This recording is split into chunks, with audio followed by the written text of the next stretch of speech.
we've got the elements on the table. It's just a question of finding the right recipe.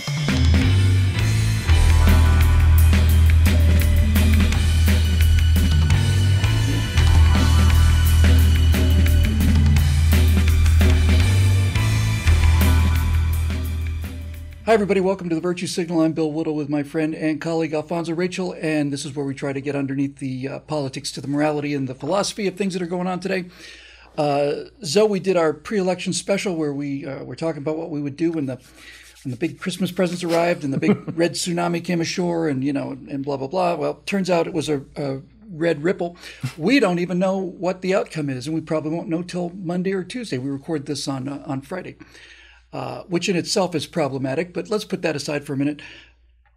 I've been talking about this a bit on Right Angle and on Stratosphere Lounge and stuff, and I'm going to be a bit of a broken record about this for at least a little while because I think it's the most important lesson from the election. And basically, I can sum this up real simply. If I say the word woke politics, you know what that means. Mm-hmm. It doesn't mean you have to like it, but you know what it is. If I say the word conservative politics or Republican politics, no one has a clue. Yep. We know that we're trying to stop a bunch of this stuff. We know that we're anti-woke and we're being defined by what we're not. And when I look at what happened on Tuesday on the midterm election and sat back in wonder and disbelief like so many other people that they could elect, Fetterman and apparently a dead person in one of these districts was elected and been dead for a month, I think, when he was elected. And then you count the cognitive impairment, to say the least, of Joe Biden and Nancy Pelosi and Dianne Feinstein and now Fetterman and Kamala Harris, obviously. And I really started asking myself some hard questions, because that's what you do if you're a winner and you lose. You try to figure out why you lost rather than gripe about it. And I think the conclusion I came to, aside from the fact that we had some weak candidates, that's not the explanation. Why did so many people vote for such horrible candidates? And I was on the Daily Wire broadcast, and I said, there's, because I just realized it, there's probably tens of millions of people that voted for Joe Biden in 2020 because of their deep and abiding love for Bobby Kennedy. In other words, the Democratic Party has a brand, and it has it's got a vision of what it is. It's moved ever further away from its own vision. I wasn't terribly fond of the vision in the first place, but the good news from the election is that we saw how a lot of the base of this vision of for the little guy, we're for the working man, we're for justice against, from the big fat robber barons and all the rest of it. But nevertheless, they have a program, they have a vision, and they have a philosophy. And the thing that struck me the most about the results on Tuesday were that Democrats were coming out to vote for that vision with zero regard for who the actual person was. While we, on the other hand, concentrated pretty much exclusively on the candidate, mm-hmm. who the candidate was, whether we liked him or not, and what this particular candidate's vision or philosophy is. And I came to the conclusion that we need a Republican vision, and we need it right now. And I thought I'd get your take on what would be included in that, because it's time to start crafting one and then selling it.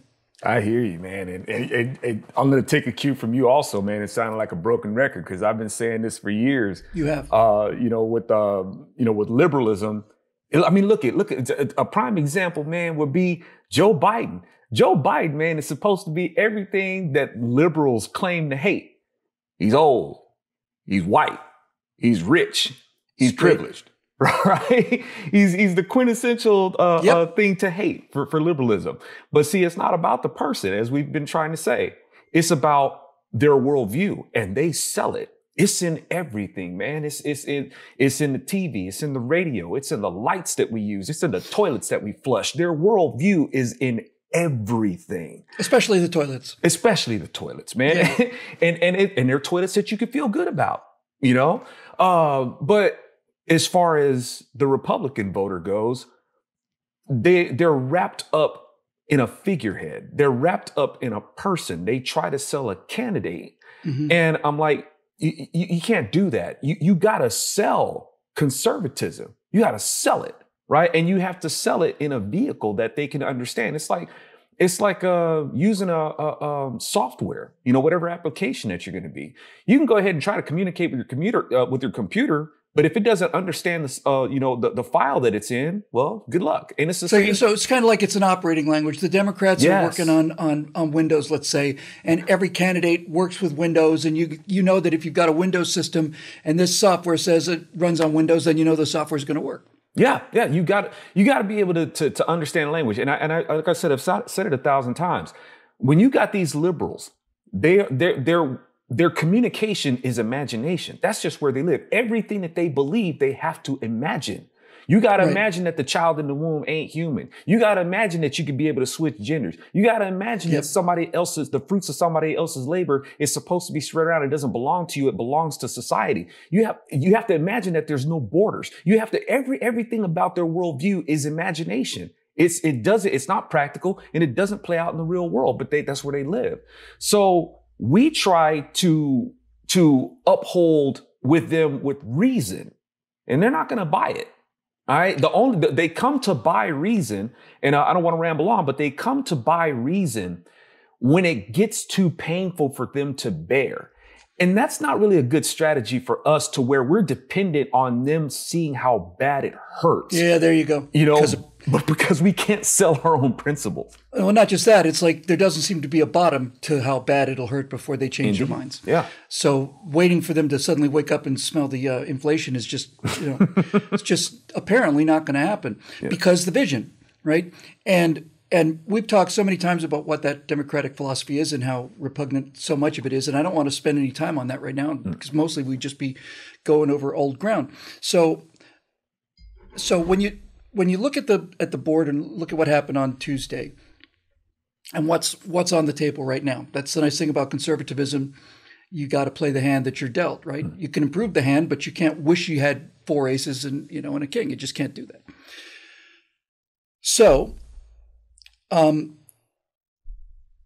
what I see is Democrats came out much harder than we thought they would for their vision, which included Roe v. Wade and all the rest of it. The attachment of Trump to the campaign through this whole MAGA Republicans and end of democracy was more powerful than I thought it would be, and that's not only disappointing but alarming. But when I look at what we've got on the table, we've got Donald Trump, who generates enormous amounts of enthusiasm, fills 50, 60,000 seat stadiums, but it's beginning to be clear that slice of the electorate is not half of the electorate, which I kind of assumed that it was, right? I kind of assumed that it was more or less 50-50, people packing stadiums for Trump, and then, Biden was out, couldn't fill a high school gymnasium. I thought that's all the evidence you need. It turns out that I think that that's all the evidence you need, that Donald Trump is tremendously motivating factor for a lot of people, myself included. I thought he was a tremendous president. I thought he did, when you look back at what he did as a president, it's unbelievable. It's just hard to believe it actually happened. But we also find that there's a tremendous amount of negatives with Donald Trump. So we can't lose the enthusiasm. We can't just ditch that. And not only can't you, I don't want to. The other big tangible, the big concrete thing that's on the table from Tuesday is the tremendous, unbelievable success of Ron DeSantis in Florida. And so I think if I was going to be crafting this message, and I know I've talked about this on Right Angle, but it's really important, and we need feedback from our viewers too, obviously. On one hand, we've got enthusiasm. On the other hand, we've got competence. Ron DeSantis is not a great campaigner. He's not charismatic, and he's not entertaining and fun the way Donald Trump is. Donald Trump is a showman, and he gets the Make America Great Again thing.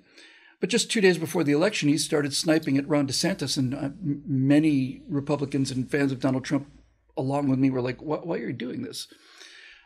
So how do we combine the enthusiasm, the MAGA enthusiasm, because I'm a super mega MAGA guy. How do we combine that with DeSantis's astonishing record of governance? Because he didn't just win by 20 points. He swept the entire state. There's not a single Democratic member of Congress from Florida. None.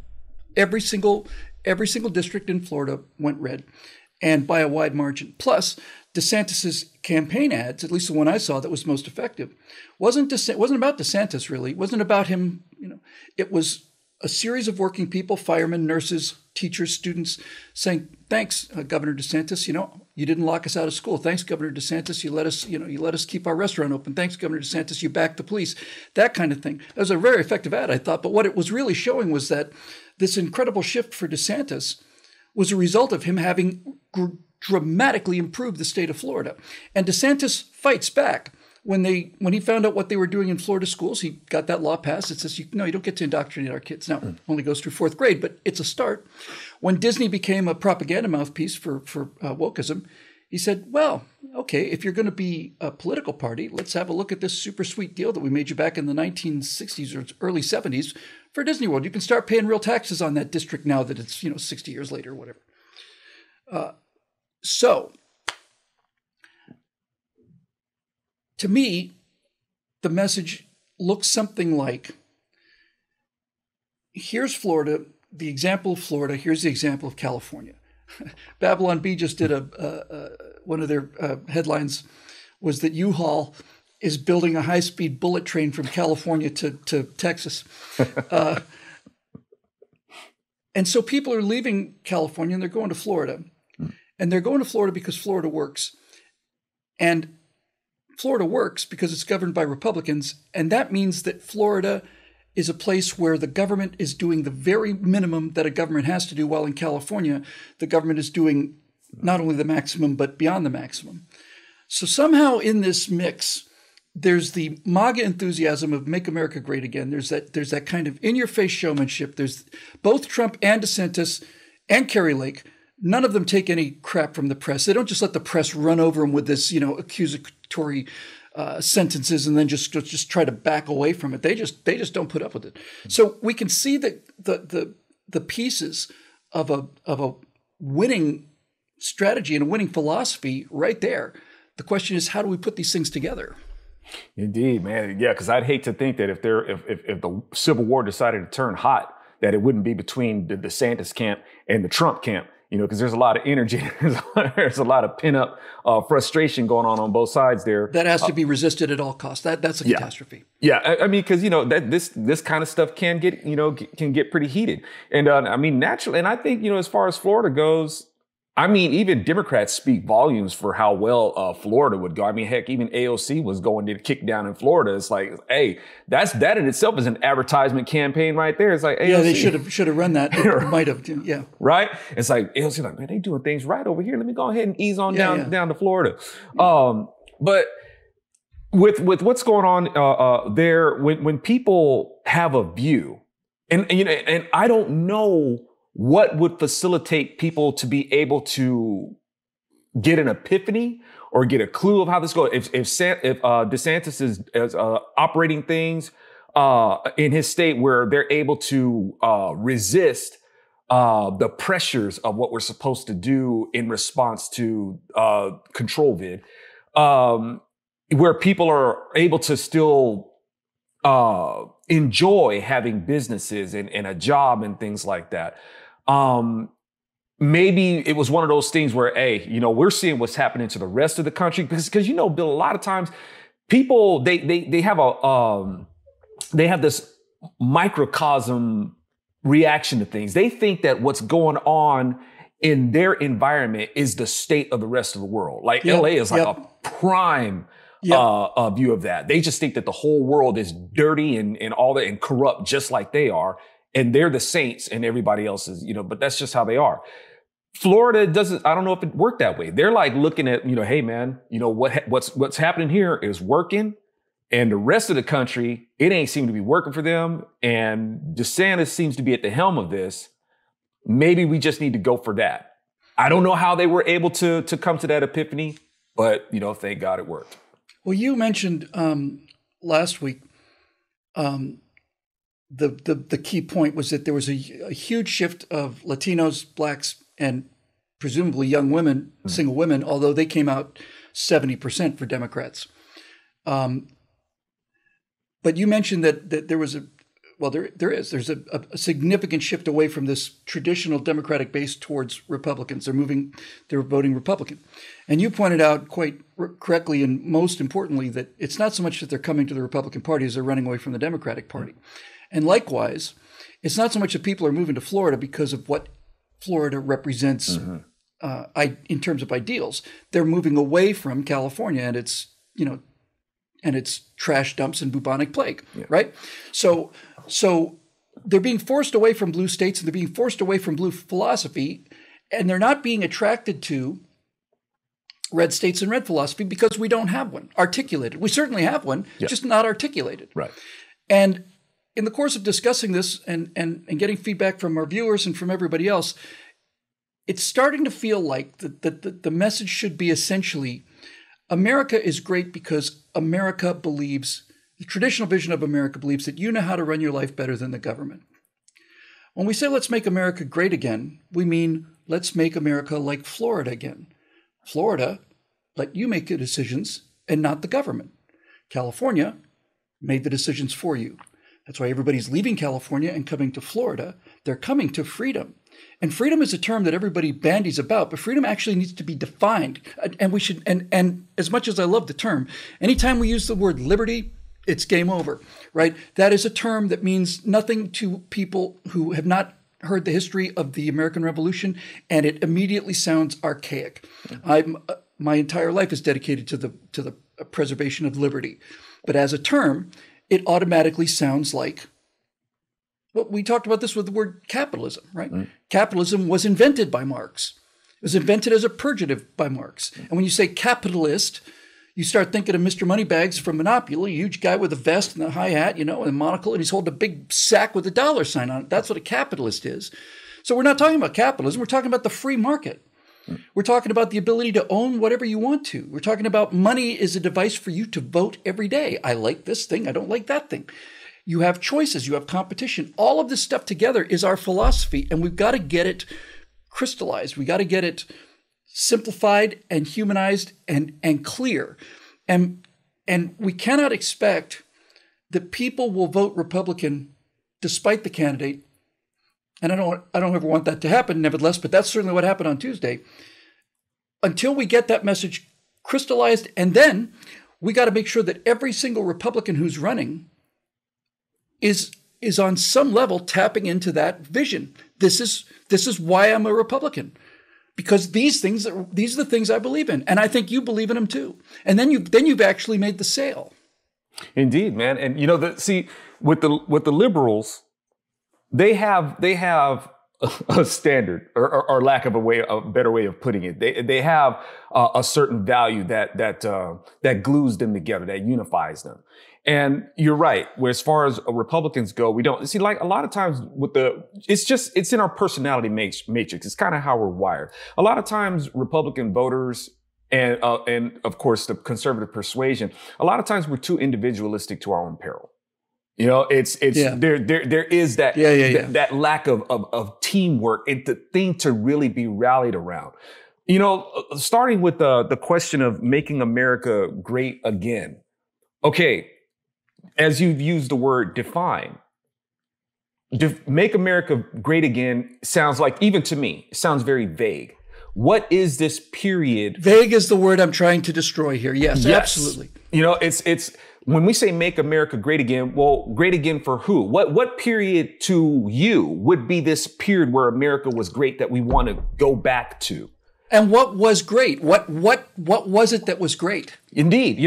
Are we going to talk about, the economy or this? And it's like, I think that folks need to understand, this is one of the reasons that it gives us the stigma of appearing so materialistic and only caring about money and things like that. We think that a great America is an America with a booming job market and the economy is great.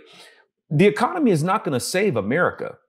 Jobs are not going to save America. Man, how many times do we go into the grocery store and we see these people with good jobs on the tabloids? They got great jobs. They got the dream job. They're famous and they're rich and they're going through a divorce and they're going through alcoholism and drugs. The economy is not going to say like the economy is supposed to give to bring 350 million people together. A job in a great economy doesn't oftentimes hold two people together. All right. So it's our dependency on thinking that a great jobs and a great economy is what's going to save us. It's not. That's not the thing that makes America great. If you don't have an internal constitution to be able to handle those things, yep. then what good is the money to you? What good is a good job? So, I mean, I look at these things and I'm like, okay, that's really not the issue. When we talk about making America first, man, let me just go ahead and put on my theological hat, you know, that has some people like, you know, writhing in pain, like they got hit by some holy water or some salt on a slug. But the bottom line is, it ain't about making America first, because none of us have the power to perpetuate something indefinitely.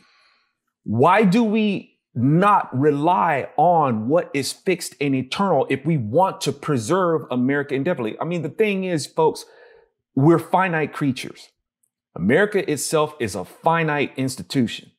All right. It is built, however, on something that is eternal, but oftentimes people want to forget that. That's right. And where does that eternal thing comes from? The founders tell us where it comes from. Hey, man, we pledge our lives, our fortune, our sacred honor, appealing to the supreme judge of the world.